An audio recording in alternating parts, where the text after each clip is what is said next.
Ocak, Ocak, Ocak. Ben Ocak ayında doğdum. Ben Ocak ayında doğdum. Ben Ocak ayında doğdum. Ocak yılın birinci ayı. Ocak yılın birinci ayı. Ocak yılın birinci ayı.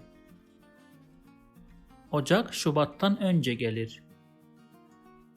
Ocak Şubat'tan önce gelir.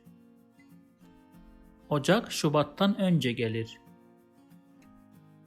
If you like this video, please subscribe to my channel below for more videos on Turkish grammar, vocabulary and pronunciation. Also, if you think this video can benefit somebody else, please share it with them.